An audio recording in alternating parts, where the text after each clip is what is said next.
Bapa di surga, kami bersyukur untuk segala anugerah dan pertolongan-Mu di dalam hidup kami.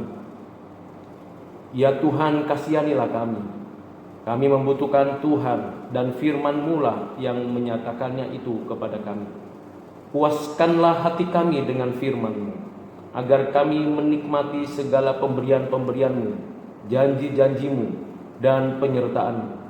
Kiranya Tuhan menolong kami untuk mengerti kebenaran-Mu, dan kami boleh menikmatinya dalam kehidupan kami di saat ini, karena kondisi pandemik ini yang bukan makin baik tetapi semakin memberikan kecemasan bagi banyak orang. Kami tahu bahwa Tuhan berdaulat atas segala sesuatunya. Kami sadar bahwa Tuhan tidak pernah membiarkan kami. Kami percaya bahwa Tuhan selalu beserta dengan kami. Kami menyerahkan waktu ke depan ke dalam tangan-Mu, firman yang memberikan kepada kami kekuatan, penghiburan, pertolongan. Kiranya Engkau berbicaralah ya Tuhan kepada kami, di dalam hati kami. Dan kiranya Roh Kudus-Mu bekerja memberikan kepada kami pengertian, baik hamba-Mu yang menyampaikan, maupun kami yang mendengarkan. Kami mendapatkan manfaat dari kebenaran firman-Mu. Pimpinnya Tuhan dari awal sampai akhir. Engkaulah yang mengasihi kami. Terpujilah Tuhan dari selama-lamanya sampai selama-lamanya. Di dalam nama Tuhan Yesus Kristus kami berdoa dan bersyukur. Amin. Ibu bapak yang kekasih di dalam Tuhan, pada pagi hari ini kita akan merenungkan khotbah di bukit. Khotbah di bukit itu berbicara tentang janji-janji Tuhan, berkat Tuhan yang dinyatakan Tuhan, yang ditulis oleh Matius Lewi, rasul yang dipanggil untuk melaksanakan rencana kehendak Tuhan. Kita bersyukur untuk apa yang sudah kita pelajari pada minggu-minggu yang lalu, bagaimana Tuhan menyatakan kasih-Nya melalui firman yang sudah diberitakan, dan kita akan meneruskan firman yang akan kita gumulkan dalam kehidupan kita. Dalam khotbah di bukit, dari pasal 5 sampai pasal yang ke-7, ada hal yang mungkin kita perlu telusuri sebelum kita lebih lanjut menelusuri tentang ucapan bahagia. Ada 3 bagian penting di dalam khotbah di bukit ini. Yang pertama adalah janji berkat yang diberikan Tuhan. Yang kedua adalah bagaimana kita menerapkan janji Tuhan itu di dalam keseharian kita. Terlebih khusus bagaimana kita memperhatikan apa yang Tuhan nyatakan dan ajarkan berkaitan dengan hukum moral. Dan yang ketiga, bagaimana kita mempraktekkannya di dalam ibadah kita, dalam kehidupan kita sebagai makhluk sosial. Pada pagi hari ini kita akan menelusuri bagian yang pertama, yaitu janji berkat Tuhan. Ada hal yang menarik di dalam khotbah ini, yaitu berkaitan dengan janji berkat Tuhan. Biasanya ketika kita mendengarkan dari khotbah-khotbah yang ada di dalam perjanjian lama, seperti yang dilakukan oleh Musa kepada orang Israel, yang pertama dilakukan adalah menyampaikan firman perintah Tuhan. Sedangkan di dalam khotbah di bukit, Tuhan memulainya dengan menyampaikan janji berkat-Nya. Ini memberikan kepada kita semacam kekuatan yang baru untuk masuk ke dalam apa yang Tuhan mau sampaikan kepada kita, yaitu bagaimana kita memiliki pengertian di dalam hukum moralnya Tuhan, yang ditulis nantinya kita baca di ayat 17 sampai dengan ayat yang ke-48. Lalu pasal 6 sampai dengan pasal yang ke-7 itu berbicara tentang bagaimana kita mempraktekkan firman Tuhan dalam keseharian kita, dalam ibadah kita sebagai orang percaya. Kita akan memulai dari ucapan bahagia, janji berkat Tuhan. Kita bersyukur karena kita beroleh keselamatan berdasarkan anugerah Tuhan. Kita menikmati hidup yang baru, hidup kekal di dalam Kristus. Itu yang lebih penting dan lebih utama. Dan kita juga tahu bahwa kita berada di dalam covenant-Nya Tuhan. di mana kita ada di dalam seluruh penyataan kasih Tuhan. Kita adalah umat covenant, umat perjanjian. Kita adalah orang-orang yang menikmati segala anugerah keselamatan. Nah, dua janji ini dinyatakan Tuhan di dalam diri kita sebagai orang percaya. Dan kita bersyukur kepada Tuhan bahwa di dalam khotbah di bukit ini dijelaskannya sebagai demikian. Saya membacakan ayat ini, kita sama-sama mengikutinya di dalam hati. Matius pasal 5 ayat 1 sampai dengan 12. Ketika Yesus melihat orang banyak itu, naiklah ia ke atas bukit, dan setelah ia duduk, datanglah murid-muridnya kepadanya. Maka Yesus pun mulai berbicara dan mengajar mereka, katanya, berbahagialah orang yang miskin di hadapan Allah, karena merekalah yang mempunyai kerajaan sorga. Berbahagialah orang yang berduka cita, karena mereka akan dihibur. Berbahagialah orang yang lemah lembut, karena mereka akan memiliki bumi. Berbahagialah orang yang lapar dan haus akan kebenaran, karena mereka akan dipuaskan. Berbahagialah orang yang murah hatinya, karena mereka akan beroleh kemurahan. Berbahagialah orang yang suci hatinya, karena mereka akan melihat Allah. Berbahagialah orang yang membawa damai, karena mereka akan disebut anak-anak Allah. Berbahagialah orang yang dianiaya oleh sebab kebenaran, karena merekalah yang mempunyai kerajaan surga.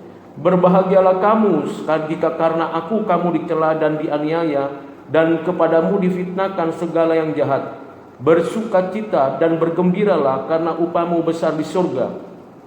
Sebab demikian juga telah dianiaya nabi-nabi yang sebelum kamu.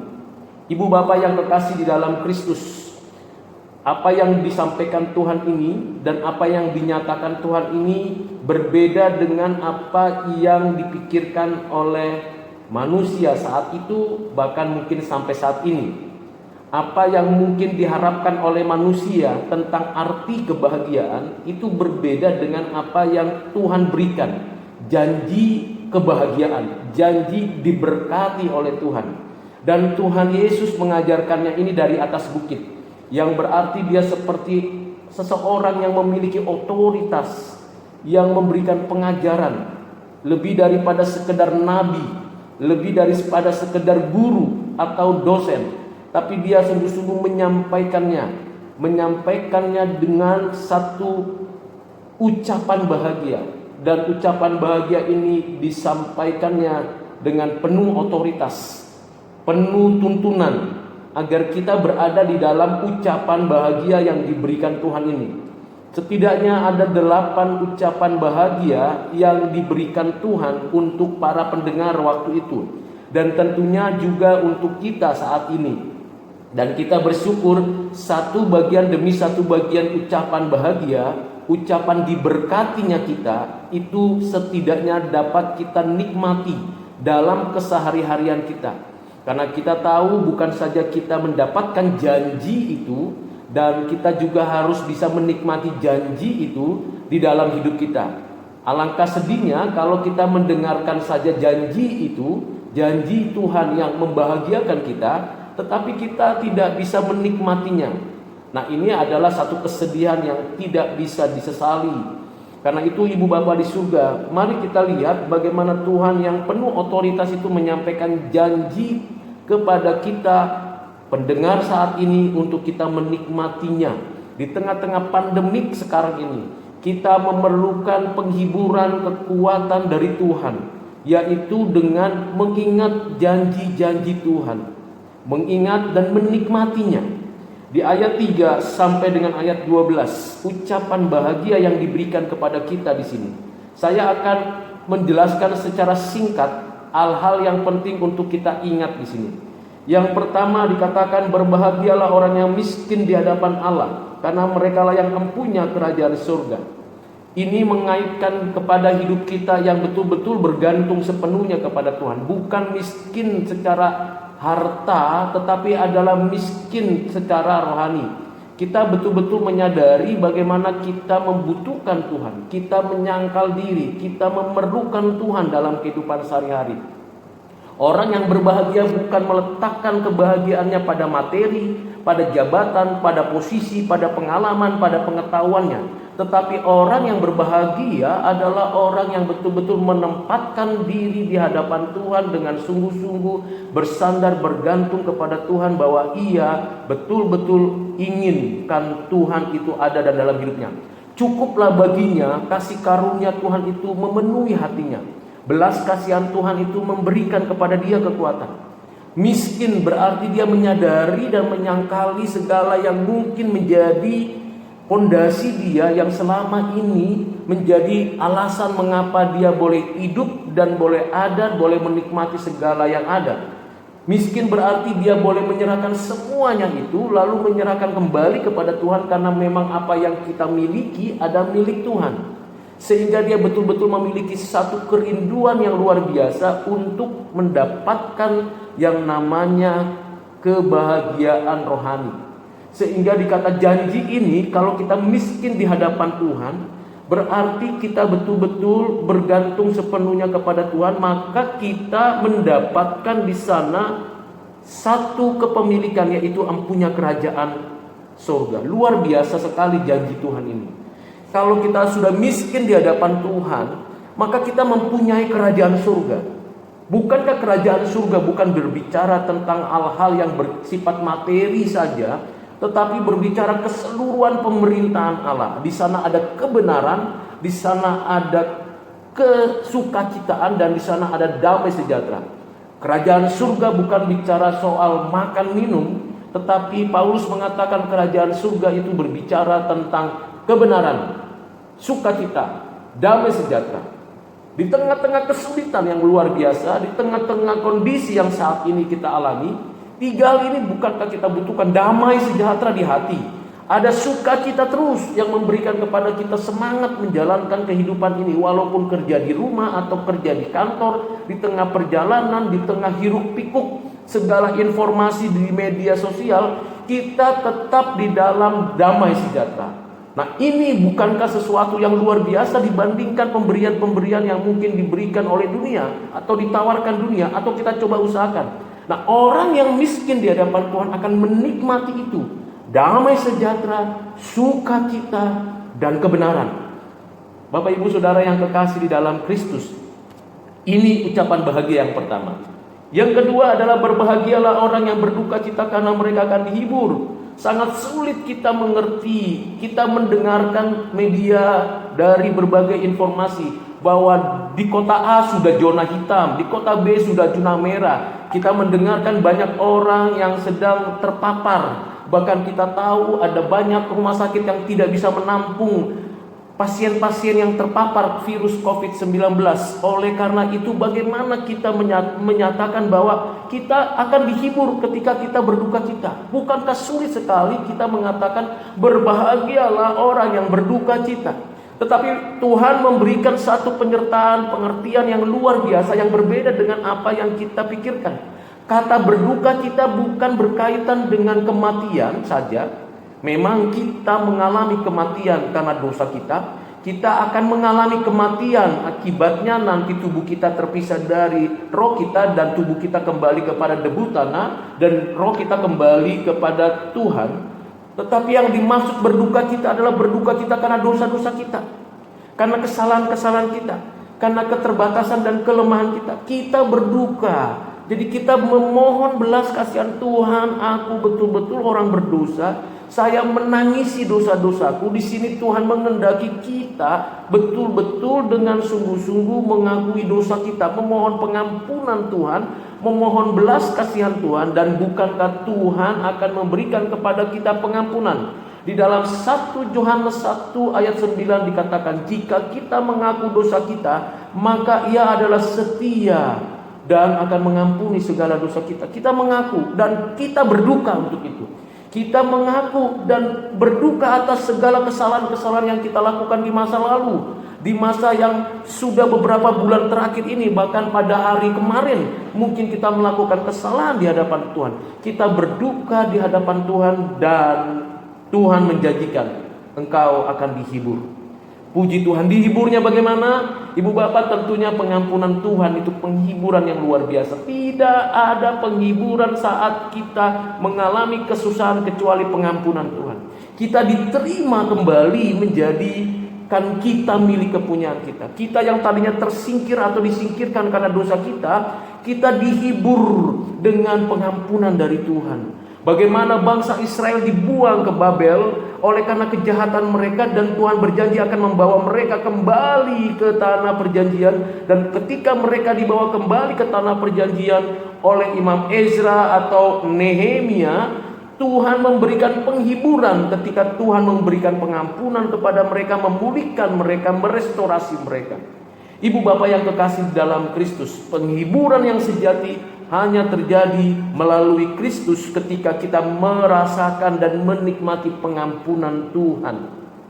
Yang ketiga adalah berbahagialah orang yang lemah lembut, karena mereka akan memiliki bumi. Lemah lembut ini gentle, artinya orang yang rendah hati, yang mau dididik, yang mau dilatih, yang mau diajar oleh Tuhan, mau dituntun oleh Tuhan. Dia rela, readiness untuk mengalami sebuah tuntunan dari Tuhan melalui firman. Ini orang yang lemah lembut, orang yang keras kepala, orang yang suka membantah, orang yang abai, itu adalah orang yang betul-betul Tuhan tidak suka. Tetapi kalau kita betul-betul mau memiliki bumi, ini adalah janji yang luar biasa. Saya tafsirkan ya, ini bukan hanya bumi ini saja, tapi bumi yang akan datang kita nikmati. Memiliki bumi, bukankah Tuhan pernah berkata kepada Adam dan Hawa, kuasailah bumi, taklukkanlah bumi, peliharalah bumi. Sekarang ada janji yang luar biasa, bukan hanya menguasai, bukan hanya menaklukkan, tetapi memiliki bumi. Bukankah bumi ini miliknya Tuhan? Janji memiliki bumi berarti menikmati segala apa yang tersedia di atas muka bumi. Hanya mungkin kita nikmati segala berkat-berkat yang jasmani, berkat-berkat yang Tuhan berikan itu di sini dan nanti di bumi yang baru, pastinya adalah kalau kita lemah lembut, berarti kita patuh. Memang kita sulit memahaminya, karena apa? Kita tahu di kanan kiri kita banyak orang-orang jahat. Kita tahu si jahat selalu mencobai kita, bahkan berusaha mendorong kita untuk tidak betul-betul patuh kepada Tuhan.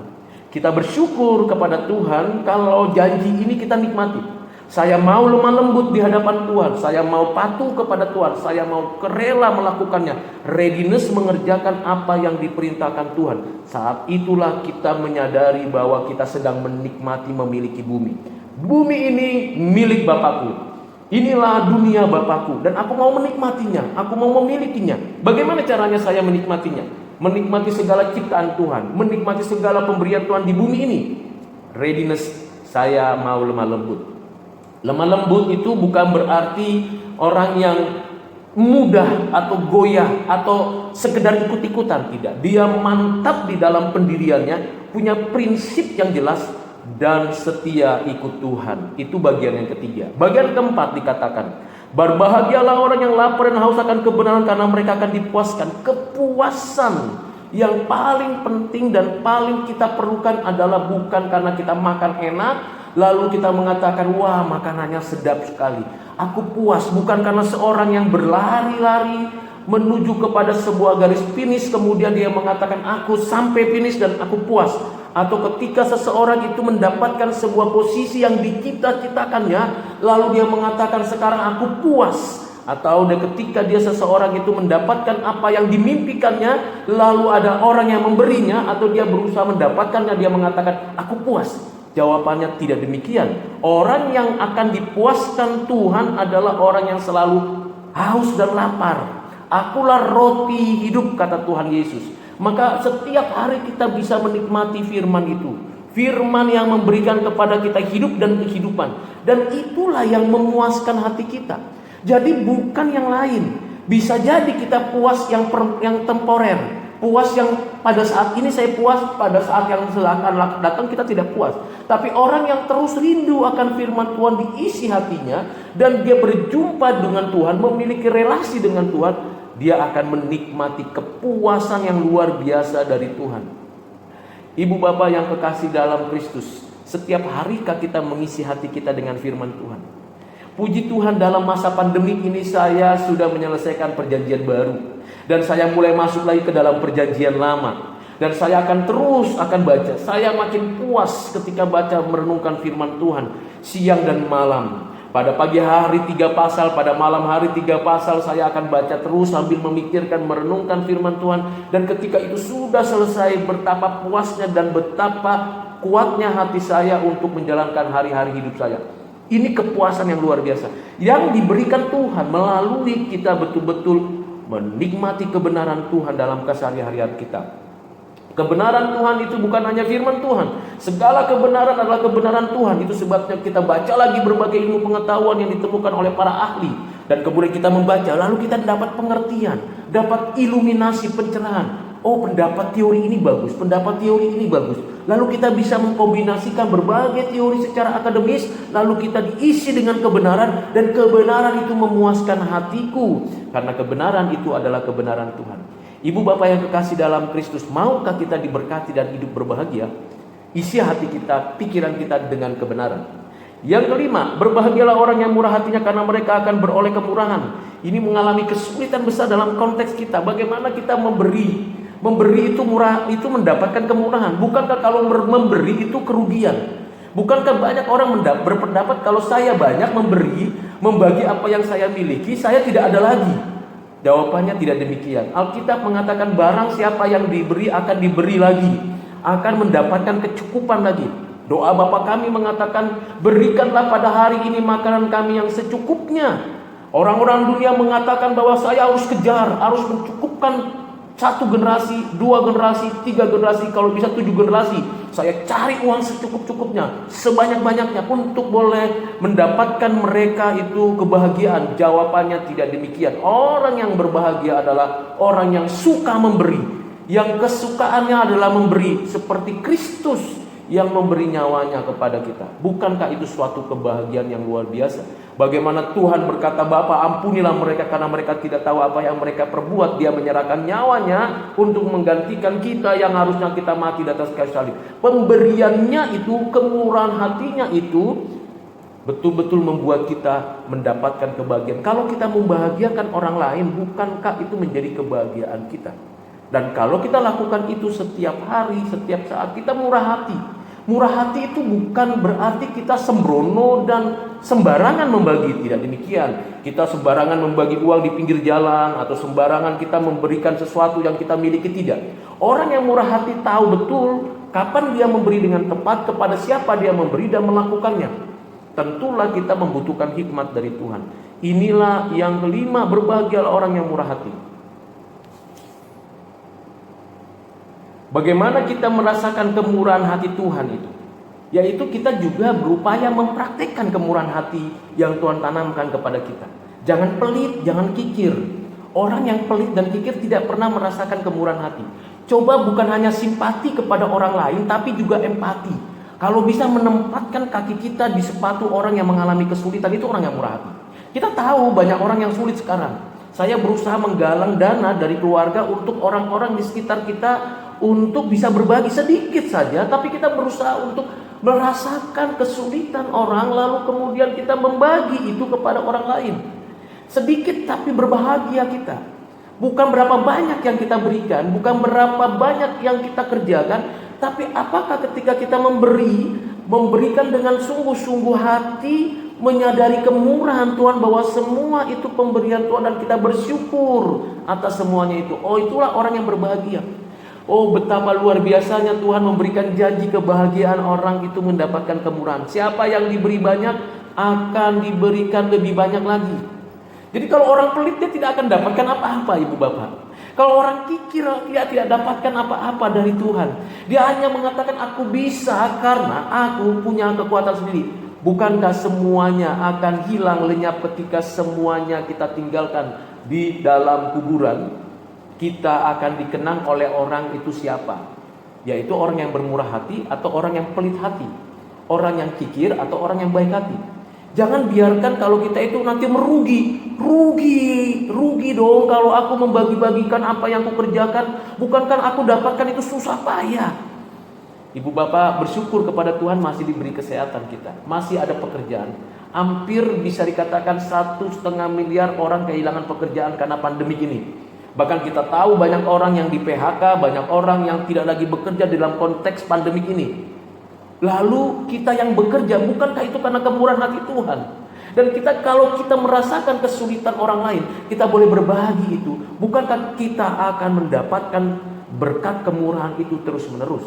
Itu yang kelima. Yang keenam, berbahagialah orang yang suci hatinya, karena mereka akan melihat Allah. Sesuatu yang diharapkan dari semua zaman adalah kita melihat Allah. Apa pentingnya melihat Allah? Melihat Allah berarti menikmati, melihat keagungan, kemuliaan, karya, kuasa Tuhan. Melihat Allah, sesuatu yang tidak mungkin terjadi di dalam diri setiap orang. Karena Allah yang kudus, kita tidak kudus. Allah yang maha mulia, kita tidak mulia. Allah yang tak terbatas, kita terbatas. Bagaimana mungkin kita melihat Allah? Tetapi janji ini diberikan Tuhan kepada kita, yaitu kalau kita punya hatinya yang suci. Hati yang suci bukan usaha kita sendiri, tapi Roh Kudus yang memberikan kepada kita peringatan. Karena itu progressive sanctification, yaitu progresif. Secara bertahap kita terus menerus hidup suci. Hidup di dalam tutur kata, perbuatan, tindakan kita yang suci. Yang sesuai dengan yang Tuhan mau. Yang sesuai yang Tuhan kehendaki. Suci itu berarti kita mengkhususkan diri kita hanya untuk Tuhan. Spesial hanya untuk Dia. Setiap tutur kata kita, apapun yang kita lakukan di hadapan Tuhan, harusnya kita boleh melakukannya dengan suci hati. Dengan kesucian hati itu kita menyadari kehadiran Tuhan. Saya bisa merasakan dan menikmati bagaimana Tuhan hadir di dalam hidup saya ketika saya betul-betul menjaga kesucian hati saya, melihat orang itu dengan penuh belas kasihan, menyatakan diri saya dengan menjaga mulut bibir saya. Yakobus mengatakan pasal 3, waspadai lidahmu. Hati-hati, karena dari mulut yang satu ini bisa keluar kata-kata yang memberkati, tetapi juga bisa keluar kata-kata yang mengutuk atau mencederai orang lain. Hati-hati dengan mulutmu, hati-hati dengan perbuatanmu. Semuanya itu dimulai dari hati yang suci. Ada progressive sanctification. Makin dekat Tuhan, makin menyadari kehadiran Tuhan, makin kita hidupnya suci. Semakin kita hidup suci, semakin kita menyadari Tuhan hadir di tengah-tengah kita. Nah, ini berkat yang Tuhan berikan, janji berkat. Mau melihat Tuhan bekerja, mau menikmati Tuhan menyatakan dirinya, mari kita hidup suci. Sulit memang, karena godaan, cobaan, bahkan keinginan daging kita muncul terus di tengah-tengah kesulitan. Mungkin kita bosan di rumah, mungkin kita was-was di dalam pekerjaan di kantor, mungkin kita ragu-ragu berada di dalam kondisi seperti itu. Kalau kita hidupnya betul-betul tulus suci, kita akan lihat Tuhan hadir di tengah-tengah hidup kita. Tuhan tidak pernah meninggalkan kita. Tuhan bekerja membimbing kita. Yang keenam, yang ketujuh, berbahagialah orang yang membawa damai, karena mereka akan disebut anak-anak Allah. Status kita anak-anak Allah, tapi benarkah kita membawa damai? Kita membawa damai hubungan kita dengan sesama kita, dengan atasan kita, dengan orang tua kita, dengan anak kita, dengan pasangan kita, dengan tetangga kita, dengan keluarga besar kita. Sudah kitakah berdamai? Berdamai itu berarti kita membangun relasi yang baik. Ada semacam restorasi, pemulihan hubungan kita. Tidak ada kebencian di sana. Tidak ada yang namanya iri hati di sana. Kita membawa damai, bukan troublemaker tapi peacemaker. Kita menjadi orang yang membawa damai.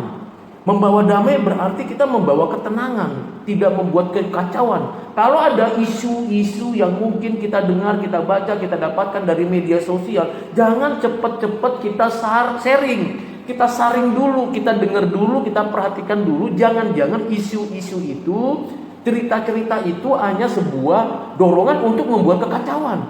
Nah, ini yang harus kita perhatikan, Ibu Bapak. Saya sendiri belajar untuk merem mulut saya supaya saya membawa damai di tengah-tengah keluarga saya, di tengah-tengah kehidupan saya sebagai orang yang melayani Tuhan, di tengah-tengah kehidupan pelayanan saya sebagai dosen di kampus ini.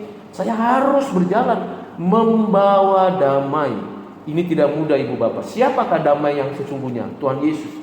Damai yang kuberikan kepadamu, kata Tuhan Yesus, adalah damai yang dariku sendiri, bukan damai yang diberikan dunia. Kita akan disebut anak Allah kalau kita membawa damai. Yang kedelapan adalah berbahagialah orang yang dianiaya oleh sebab kebenaran, karena mereka yang mempunyai kerajaan surga.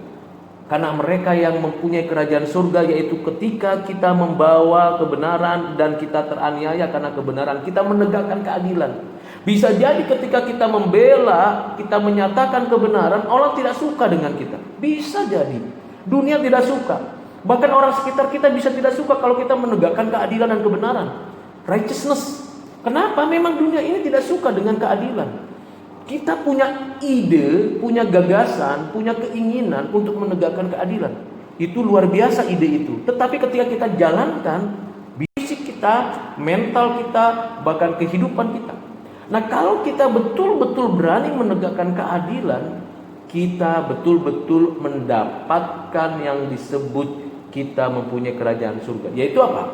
Keadilan sendiri, damai sejahtera sendiri, sukacita sendiri. Di ayat 10 dan ayat 3 itu penutup. Ibu bapak bisa perhatikan ayat 3 dan ayat 10. Saya bacakan ulang. Berbahagialah orang yang miskin di hadapan Allah, karena mereka yang punya kerajaan surga. Di ayat 10, berbahagialah orang yang dianiaya oleh sebab kebenaran, karena mereka yang punya kerajaan surga. Berkat itu dimulai dari kita memiliki kerajaan surga, lalu ditutup dengan kita memiliki kerajaan surga. Berarti kita ada di dalam kerajaan surga. Kita warga kerajaan surga.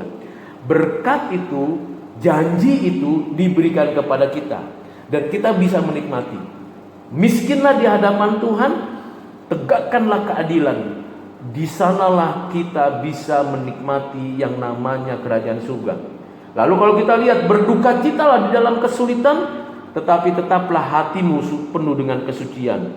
Yang berikutnya, berbahagialah kalau kita lemah lembut, tetapi kita juga murah hati, dan akhirnya kita haus kebenaran. Jadi puncaknya lihat, haus kebenaran. Haus kebenaran di pasal 5 ayat 6. Kemudian berikutnya adalah murah hati dengan lemah lembut, berduka cita dengan suci hati, lalu miskin dengan kita berani mengatakan kebenaran. Ibu bapak, 8 ucapan bahagia ini kita bisa nikmati di sini sekarang, bukan nanti. Kitalah yang mengerjakannya itu di dalam kehidupan kita, karena pekerjaan Roh Kudus di dalam hidup kita. Tentulah Tuhan yang berkarya di dalam hidup kita. Kita mau, saya berdoa, saya meminta Tuhan supaya semua ucapan bahagia ini saya nikmati di sini dan sekarang, dan tentunya nanti di bumi yang baru. Dikatakan di ayat 11, berbahagialah kamu, berarti keseluruhannya. Kalau tadi bicara tentang pribadi lepas pribadi yang bertanggung jawab, pribadi lepas pribadi yang boleh menikmati, sekarang Tuhan mengatakan di ayat 11 dan 12, berbahagialah kamu, hai orang-orang yang sudah mendengarkan ucapan berbahagia ini, karena kamu dicela dan dianiaya, dan kepadamu difitnahkan segala jahat. Bersukacita dan bergembira, karena upahmu besar di surga, sebab demikian juga telah dianiaya nabi-nabi sebelum kamu. Di sini Tuhan menutup ucapan bahagia, dikatakan kamu sekalian bisa berbahagia karena aku. Karena aku, bukan karena kekuatan kita. Jadi kalau ada orang yang mau berbahagia di luar Kristus, itu tidak mungkin. Itu hanya mungkin kalau kita hanya ada di dalam Kristus. Yohanes 15 ayat 1 sampai 8. Kita akan menikmati buah dan ada di dalam pokok anggur itu kalau kita di dalam melakukan union with Christ. Kita bersatu dengan Kristus, kita dicangkokkan, kita diimputasikan di dalam Kristus, lalu berbuah dan berbuah. Lalu disitulah kita bisa berada di dalam ucapan kebahagiaan. Ibu bapak yang kekasih dalam Kristus, dorongan dari diri saya adalah kesimpulannya bagaimana? Pertama, kesimpulannya adalah punya komitmen dalam hati. Tuhan, aku mau menikmati janji-Mu. Di tengah kondisi apapun, aku mau menikmati janji-Mu.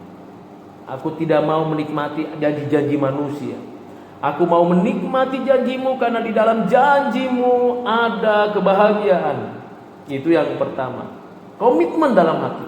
Yang kedua, usahakanlah kita melakukan apa yang diperintahkan Tuhan ini, yaitu apa? Miskin di hadapan Tuhan, berduka cita, lemah lembut, lapar akan kebenaran, murah hati, suci hati, dan membawa damai, serta bersedia rela untuk dianiaya karena kebenaran. Kedua adalah berusahalah kita berjuang untuk itu, dan perjuangan kita tentunya tidak dibiarkan sendirian, karena ada Roh Kudus yang memberikan kekuatan. karena ada Allah yang penuh dengan belas kasihan, karena ada Tuhan Yesus yang selalu menyertai kita. Itu yang kedua. Yang ketiga adalah mari kita bergandengan tangan bersama-sama. Jangan sendirian kita berjuang. Tidak mungkin. Kita diciptakan Tuhan, anggota tubuh Kristus, kita bersama-sama di rumah kita, dengan gereja kita, dengan umat Tuhan di seluruh dunia, kita bergandengan tangan. Mari kita lakukan itu. Dan yang keempat, tetap waspada.